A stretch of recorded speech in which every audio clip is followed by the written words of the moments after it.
महू शहर में social media के जरिए लोगों को फंसाकर ब्लैकमेल करने वाले एक संगठित हनी ट्रैप गिरोह का पुलिस ने पर्दाफाश किया है।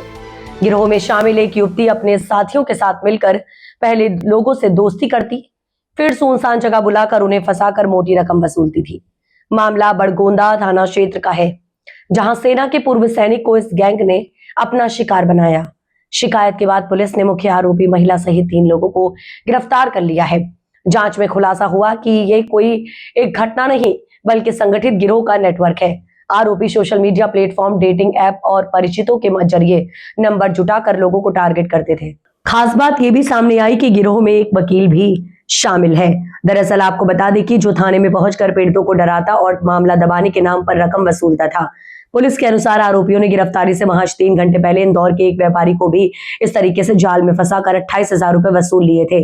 पुलिस के अनुसार आरोपी भावना भार्गव 25 वर्षीय ने खुद को जान पहचान वाला बताते हुए पूर्व सैनिक दीपक से संपर्क किया और कुछ दिनों तक बातचीत कर उसे मिलने के लिए केलोद स्थित एक फार्म हाउस बुलाया। दरअसल आपको बता दें, वहां पहुंचते ही उसके साथ ही साधना गुप्ता और विजय तिलवारे भी मौके पर आ गए। तीनों ने मिलकर पूर्व सैनिक पर गलत काम का आरोप लगाते हुए पुलिस में शिकायत की, धमकी दी और 2 लाख रुपए की मांग की। इसी बीच पुलिस को सूचना मिल गई, जिसके बाद पुलिस ने कार्रवाई कर आरोपियों को गिरफ्तार किया। अब पुलिस आरोपियों के मोबाइल फोन की बारीकी से जांच कर रही है और गिरोह से जुड़े अन्य सदस्यों की तलाश जारी है। गिरफ्तार तीनों आरोपियों को न्यायालय में पेश कर जेल भेज दिया गया है। की गई थी बड़गोंदा थाना क्षेत्र में एक महिला युवकों को अपने जाल में फंसाकर उनके साथ ब्लैकमेलिंग करती है। पूरे ही मामले में अभी तक क्या कार्रवाई की? एक युवक के द्वारा रिपोर्ट की गई थी कि उसको मोबाइल पर किसी ने, एक महिला ने दोस्ती करके और व्हाट्सएप मैसेज वगैरह भेज के उसको पहले लोकेशन पे बुलाया, बाद में बहला फुसला के उसको बड़गोंदा थाना क्षेत्र के रिसोर्ट में लेके गई। और जैसे ही ये लोग वहाँ पहुँचे रूम में, पीछे से दूसरे उसके एक महिला साथी और एक पुरुष आ गए और उसको डराने धमका के पैसे की डिमांड की उन्होंने। और उसने ये बताया कि अगर तुम पैसे नहीं दोगे तो हम तुम्हें महिला वाले आरोप में फंसा के और जेल भेजवा देंगे। उसकी रिपोर्ट के आधार पे हमने जो एक्सटॉर्शन का केस है उसमें कायम किया था। उसकी इन्वेस्टिगेशन के दौरान हमें एक और महिला की संलिप्तता उसमें सामने आई थी, उसको भी आरोपी बनाया गया है और इनको गिरफ्तार भी कर लिया गया है और कोर्ट प्रस्तुत किया गया है। इसमें अभी आगे इन्वेस्टिगेशन और की जा रही है। न्यूज़ के माध्यम से इंदौर शहर के चूँकि ये रहने वाले हैं, इन्होंने कई और अन्य लोगों को भी इस तरीके से ब्लैकमेल किया होगा, उनसे पैसे भी लिए। तो कल एक राजकुमार नाम का लड़का भी आया था जो लसूड़िया थाना क्षेत्र का संभवतः रहने वाला है। उसने भी बताया कि मेरे साथ भी इन्होंने ऐसा ही किया है और पैसे उसने दिए हैं। तो कुल मिला के ऐसे बहुत सारे लोग हैं जो इस झांसे में आ जाते हैं और बिना पुलिस को बदनामी के डर से पुलिस थाने तक भी नहीं जाते हैं और लोगों का शिकार हो जाते हैं। तो इस तरह के लोगों पे हम लोग सख्ती से कार्रवाई कर रहे हैं।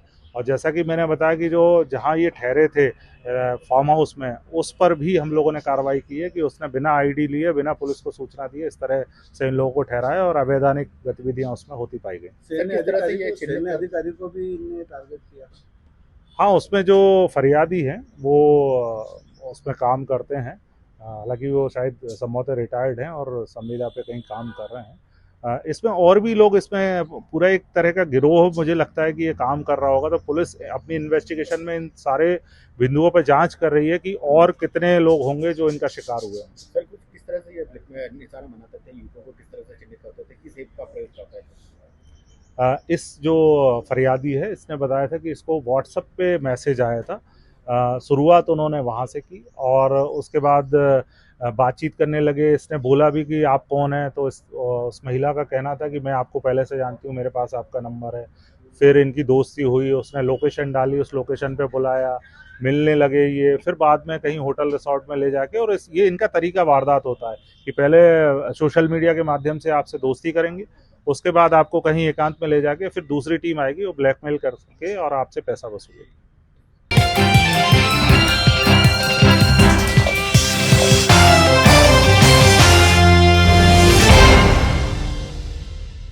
राज्य शिक्षा केंद्र के निर्देशानुसार स्थानीय सांदीपनी स्कूल टांडा में भविष्य से भेंट कार्यक्रम का आयोजन किया गया।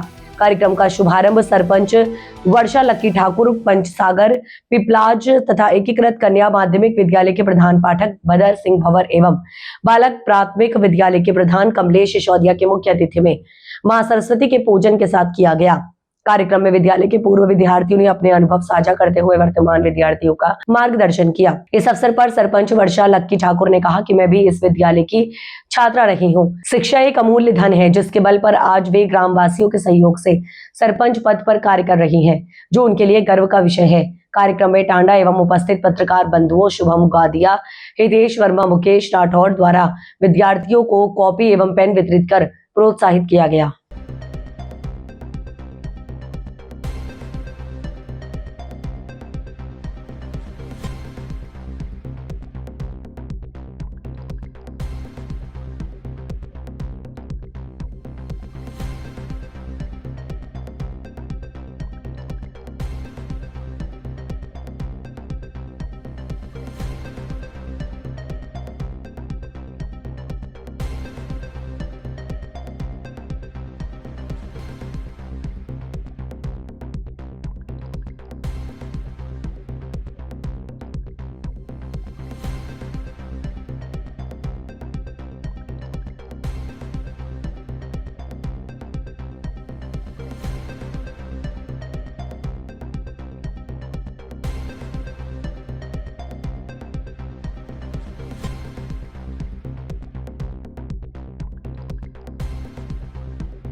बड़वानी जिले के पानसेमल तहसील के रामा फलिया गांव में बोरिंग और हैंडपंप से लाल और काले रंग का पानी निकल रहा है। शनिवार को दैनिक अखबार ने इस संबंध में खबर प्रकाशित की थी। इसके बाद प्रशासन हरकत में आया। दोपहर में लोक स्वास्थ्य यंत्रिकी पीएचई विभाग के उपयंत्री समेत 5 सदस्यीय दल ने गाँव पहुंचकर सैंपल लिए। पीएचई विभाग के उपयंत्री संदीप मंगरोलिया ने बताया कि विभाग ने पहले भी यहाँ निरीक्षण किया था, तब भी सैंपल लेकर जाँच करवाई गई थी, जिसमें ये पानी पीने योग्य नहीं पाया गया था। रिपोर्ट के आधार पर पानसेमल एसडीएम को भी पत्र लिखकर अवगत कराया गया था। पानी के उपयोग को बंद करने के निर्देश दिए गए थे, लेकिन पानी बंद नहीं हुआ। फर्टिलाइजर फैक्ट्री सुमन ऑर्गेनिक के वेस्ट मटेरियल जमीन में रिस रहा है। उपयंत्री ने बताया कि बालझिरी ग्राम में स्थित फर्टिलाइजर फैक्ट्री के वेस्ट मटेरियल के जमीन में रिसने के कारण ग्रामीणों को केमिकल युक्त दूषित पेयजल मिल रहा था। इसी वजह से पहले फैक्ट्री को सील कर दिया गया था। हालांकि जहरीले कचरे को नहीं हटाए जाने के कारण रिसाव जारी है, जिससे पानी का रंग लाल और काला आ रहा है। उन्होंने बताया कि अब फिर से सैंपल लिए गए हैं, जिन्हें लैब में जाँच के लिए भेजा जाएगा। पीएचई उपयंत्री विभाग की ओर से काय के लिए आओ सर? हमें यहाँ दूषित पेयजल प्राप्त होने की शिकायत प्राप्त हुई थी। उसके संबंध में हमने यहाँ निरीक्षण किया हमारी लैब की टीम के साथ में। कब शिकायत प्राप्त हुई थी? शिकायत हमें नवभारत न्यूज़ के माध्यम से प्राप्त हुई है। इससे पहले भी मैडम और आप आए थे? इसके पहले भी हमने किसी खेत में इस तरह के पानी की शिकायत हमें प्राप्त हुई थी, तो हमने वहाँ से सैंपल भी कलेक्शन किया था। उसके बाद हमने विभाग में अवगत करवा के लैब में सैंपल का परीक्षण भी किया, जिसमें पाया गया कि पानी पीने योग्य नहीं है। उसके संबंध में हमने एसडीएम साहब को इसके द्वारा अवगत करवा दिया गया, पत्र के द्वारा अवगत करवाकर पानी को बंद करवाने की निर्देश दे दिए गए थे। इसकी शिकायत 1 साल पहले भी हुई थी सर, क्या कार्रवाई की आपने? उसी संबंध में एसडीएम साहब को हमने पत्र के माध्यम से अवगत करवाकर निर्देश दिए थे कि इस नलकूप खनन को बंद करवाकर अन्य पेयजल स्रोत के द्वारा पेयजल की व्यवस्था की जाए। क्या आज आपने फैक्ट्री का निरीक्षण करा, उसमें क्या पाया गया? क्या किस कारण हो रहा है ये पानी? फैक्ट्री में निरीक्षण कर पाया गया कि जो फैक्ट्री कुछ समय पहले सील कर दी गई थी, उसमें जो डंप मटेरियल है पड़ा हुआ, उसका निस्तारण की तरीके से प्रक्रिया नहीं की गई और उसी का मटेरियल पानी के द्वारा पास स्थित नाले में जा रहा है और उसी से जो हमारे ग्राउंड वाटर स्ट्रक्चर्स है, ट्यूबवेल वगैरह, उनमें दूषित पानी प्राप्त हो रहा है। सर क्या किया जाएगा अब? आज हमने इसके पानी के सैंपल भौतिक रूप से कलेक्ट किए हैं। इस सैंपल को हम लैब में ले जाकर टेस्ट करेंगे और उस लैब टेस्ट के द्वारा जो भी रिजल्ट प्राप्त होते हैं हम हमारे वरिष्ठ कार्यालयों को अवगत करवाकर और जो भी कार्रवाई करनी होगी पॉल्यूशन कंट्रोल बोर्ड के द्वारा हम प्रयास करेंगे कि उनको भी अवगत करवाकर इस संबंध में कार्रवाई करवाएं। सर अभी पीने के पानी की व्यवस्था भी नहीं है यहाँ पर।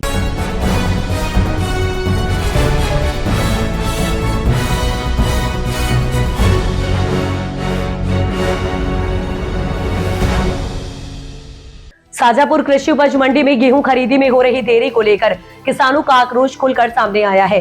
कांग्रेस पदाधिकारी व कार्यकर्ताओं ने जोरदार प्रदर्शन कर जमकर नारेबाजी की। जिला कांग्रेस अध्यक्ष नेश्वर प्रताप सिंह के नेतृत्व में प्रदर्शनकारियों का आरोप था कि गेहूं का समर्थन मूल्य 2700 रुपए घोषित किया गया था, लेकिन किसानों को वास्तविक भुगतान नहीं मिल रहा है। इसको लेकर किसानों में भारी नाराजगी है। मौके पर पहुंचे प्रशासनिक अधिकारियों ने प्रदर्शनकारियों को समझाइश देते हुए तय समय सीमा में गेहूं खरीदी कराने का आश्वासन दिया। किसानों के सम्मान में कांग्रेस मैदान में, किसानों के सम्मान में कांग्रेस मैदान में। काम में सरकार तक आम जनता की आवाज़ पहुंचाना।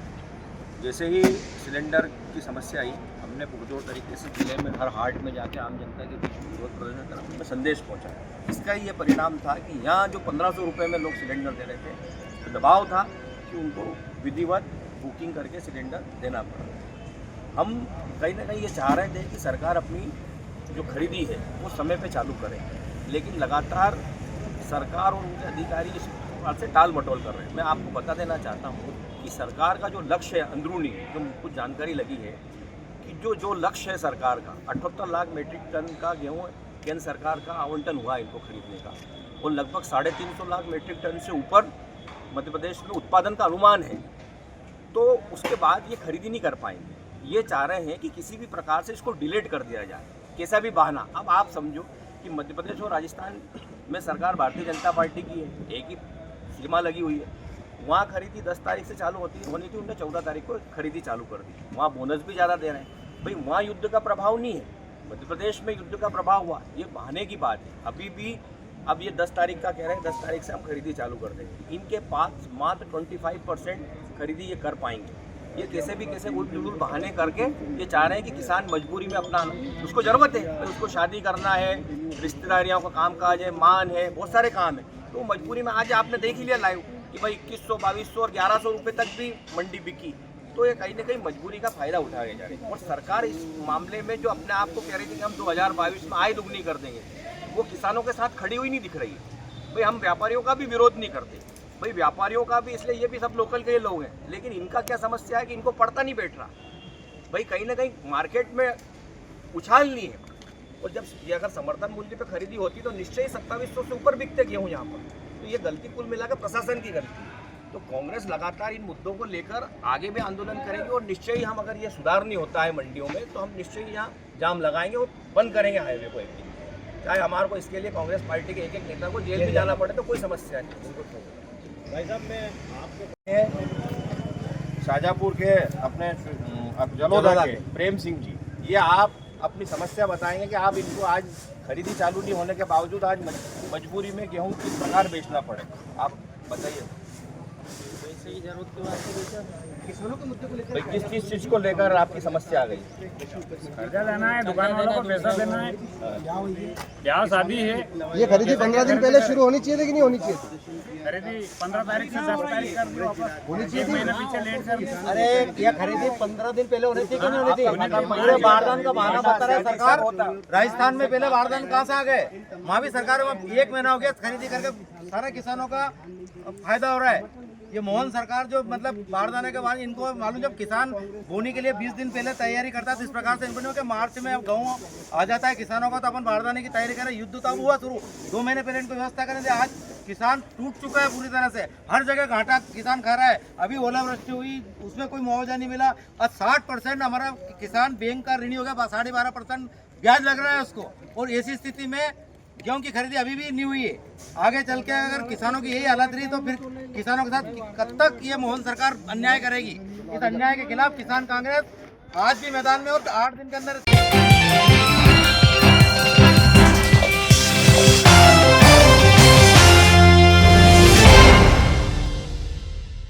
टांडा नगर में खाटू वाले श्याम बाबा का मनमोहन अलौकिक दरबार लगाकर भव्य भजन संध्या में श्याम प्रेमियों ने सम्मिलित होकर बाबा की भक्ति में रात्रि 8 बजे से लेकर सुबह 4 बजे तक बाबा की भक्ति में डूबे रहे। बाबा के भजनों की प्रस्तुति आयुष जी, सोमानी जयपुर एवं माधव अग्रवाल धामनोद के द्वारा एक से बढ़कर एक बाबा के भजनों की प्रस्तुति दी गई। भजन गायकों के मनमोहक प्रस्तुति पर श्याम प्रेमी बाबा के दरबार में अपने आप को थिरकन से नहीं रोक पाए और जमकर बाबा की भक्ति में डूबे रहे। आपको बता दें कि गोयल परिवार टांडा एवं जसमतिया सोनी परिवार टांडा जोबट के निवेदन पर भक्तों की अपार भीड़ देखने को मिली। आयोजन में मुख्य रूप से बाबा का मनमोहक अलौकिक श्रृंगार, 56 भोग, पुष्प वर्षा एवं इत्र वर्षा देखने को मिली। बाबा का दरबार श्याम परिवार टांडा के द्वारा मनमोहन अलौकिक श्रृंगार किया गया, जिसे देखने के लिए दूर दूर श्याम प्रेमी सम्मिलित हुए। भक्तों ने बाबा की जोत में आहुति डालकर अपनी मनोकामना की अर्जी लगाई, क्योंकि बाबा के दरबार में अर्जी लगाने पर हमेशा भक्तों की मनोकामना पूर्ण होती है।